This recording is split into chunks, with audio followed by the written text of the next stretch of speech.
안녕하세요. 군사돋보기입니다. 우크라이나와 러시아 이번 전쟁에서 가장 의외의 활약을 펼치며 인기 스타로 떠오른 무기는 제블린과 스팅어, 바이락타르 TB2 무인기 등입니다. 하지만 정작 실제 전장에서 우크라이나군과 러시아군 모두에게 가장 큰 피해를 주고 있는 무서운 무기 체계는 바로 포병이라고 하는데요. 현재 포병대를 위한 탄약이 크게 부족한 우크라이나군 입장에서 지원될 경우 가장 큰 힘이 될 수 있는 것은 적은 수의 포탄과 장비만으로도 이론상 수백 대의 러시아군 전차와 장갑차들을 파괴할 수 있는 M270 MLRS나 M142 하이마스 같은 무기들일 겁니다. 이들이 사용하는 각각의 포탄은 한 발 한 발이 이중 목적 자탄 DPICM을 500발에서 600발 가까이 포함하고 있기 때문인데요. 그래서 이들 포탄이 러시아군 기갑부대를 공격하면 그야말로 하늘에서 내리는 강철의 비가 러시아군 기갑부대를 초토화시켜버리기 때문에 엄폐물이 잘 없는 돈바스 지역을 공격하던 러시아군에게 큰 피해를 입힐 수 있습니다. 하지만 자탄을 쏟아붓는 이런 류의 무기들에도 심각한 문제점과 한계가 있습니다. 이를 해결하기 위해 미국과 이스라엘이 나섰지만 아직까지 확실한 솔루션을 개발해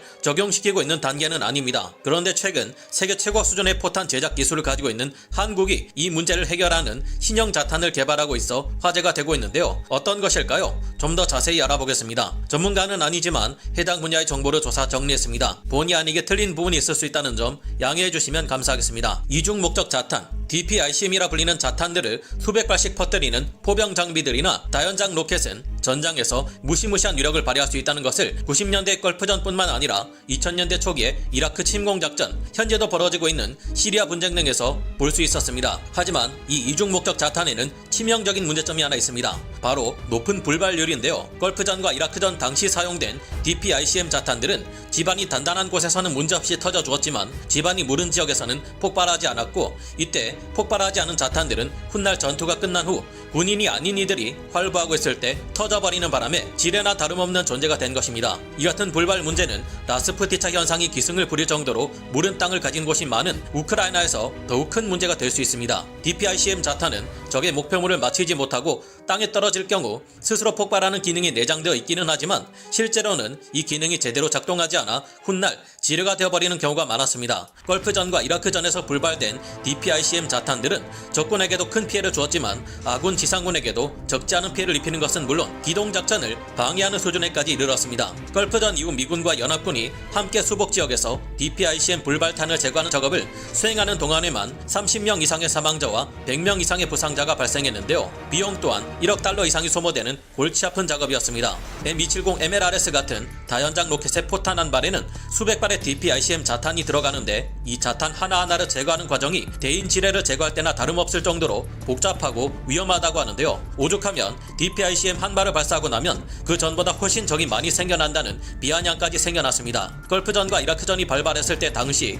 미국의 의회 회계감사원에 보고된 DPICM의 불발탄 발생률은 최대 23%에 달할 정도로 심각했습니다. DPICM의 불발탄 문제 때문에 비인도적 재래식 무기 사용 금지 및 제한 협정 CCW까지 마련될 정도였습니다. 그러나 그렇다고 DPICM을 사용하지 않을 수는 없었는데요. DPICM의 효율성 또한 굉장했기 때문에 우리 대한민국을 포함해 미국, 러시아, 중국, 북한, 우크라이나 등은 이 CCW에 서명하지 않았습니다. 그래서 이 DPICM을 사용하는 국가들에게는 무엇보다 중요한 것이 수백, 수천 발씩 쏟아지는 자탄의 불발률을 낮추는 것이 핵심 과제로 떠오를 수밖에 없는데요. CCW 조약에서는 DPICM 같은 자탄을 사용하는 포탄을 사용하려면 불발률이 1% 이하여야 한다는 극악의 난이도를 가진 조건을 제시하고 있습니다. 현용 포병 무기체계 중에서 이 조건을 충족하는 분산탄형 무기는 독일 라인메탈사와 GIWS MBH사에서 제조한 스마트 155 상부공격 지능탄과 프랑스, 스웨덴이 공동으로 개발한 보너스 상부 공격 지능탄이 있습니다. 이들은 CCW가 요구하는 1% 이하의 불발률을 달성했다는 것을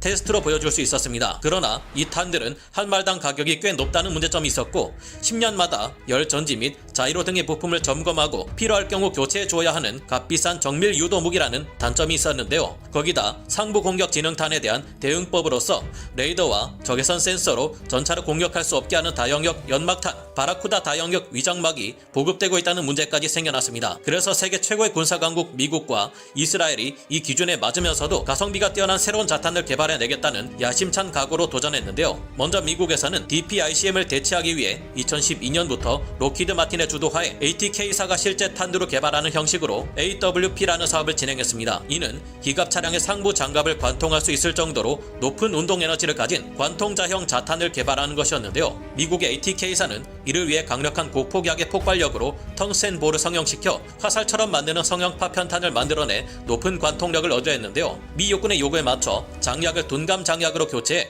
운용성과 저장성 모두를 향상시키려 했습니다. 하지만 2015년까지 기술 개발 및 생산에 들어가려던 이 계획은 미국의 재정 감축 압력으로 사업이 일시 중단되었다가 재개되는 탓에 아직 개발이 진행 중인데요. 현재는 M14 하이마스 다연장 로켓에서 발사되는 AWP 탄두 탑재형 로켓탄이 65km밖에 목표물을 파괴하는 데 성공했고 개발 테스트 및 작전 테스트 단계에 들어갔습니다. 미국에 이어 이스라엘도 M454SH 2탄을 개발해 DPICM 탄을 대체하려 했습니다. 이 탄은 탄착 지점 상부에 도착할 경우 포탄의 뒷부분이 열리며 성형 파편탄 모듈이 방출되는데요. 이 성형 파편탄 모듈은 낙하산으로 천천히 하강 후 목표 지점에 도달하면 폭발합니다. 하지만 이 M454SH 2탄으로는 강력한 방호력을 가진 요즘의 전차나 보병 전투차의 상부 장갑을 파괴할 수 없었는데요. 하지만 우리 한국이 개발하는 대체탄은 다릅니다. 한국에서는 DPICM 탄을 대체하기 위해 국방과학연구소와 산학연의 주도로 새로운 두 가지의 신기술을 성형 파편탄 기술에 적용했는데요. 바로 반응물질 다트 분산탄 설계 기술과 지능형 탄두 모듈형 탑재 체계 설계 기술입니다. 반응물질 다트 분산탄 설계 기술이란 화살처럼 생긴 고강성의 반응물질 다트, 즉 성형 파편탄 방식으로 형성된 여러 화살 같은 탄을 이용해 적 목표물을 타격하는 기술로 앞서 말씀드린 미국의 AWP 사업을 통해 개발된 것과 유사한 기술이지만 이를 한 단계 더 끌어올린 기술로 평가받고 있는데요.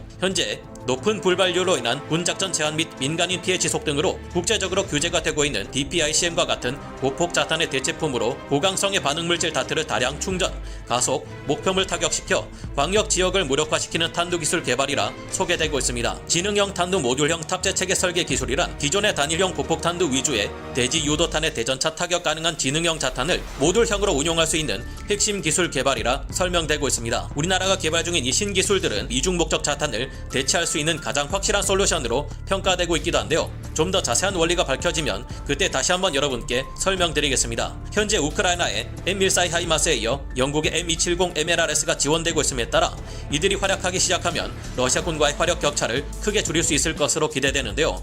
하지만 무른 땅이 많은 우크라이나에서는 폭발하지 않고 남아있는 자탄들이 적지 않을 것 같아 우려가 됩니다. 전쟁이 끝난 후에 폭발하지 않았던 이 자탄들이 지뢰가 되어 주민들을 위협할 수도 있을 텐데요. DPICM을 대체할 수 있는 미국과 우리나라의 새로운 자탄이 하루빨리 개발되어 더 이상 의도치 않은 불상사가 일어나지 않기를 바라봅니다. 오늘 군사 돋보기 여기서 마치고요. 다음 시간에 다시 돌아오겠습니다. 감사합니다. 영상을 재밌게 보셨다면 구독, 좋아요, 알림 설정 부탁드리겠습니다.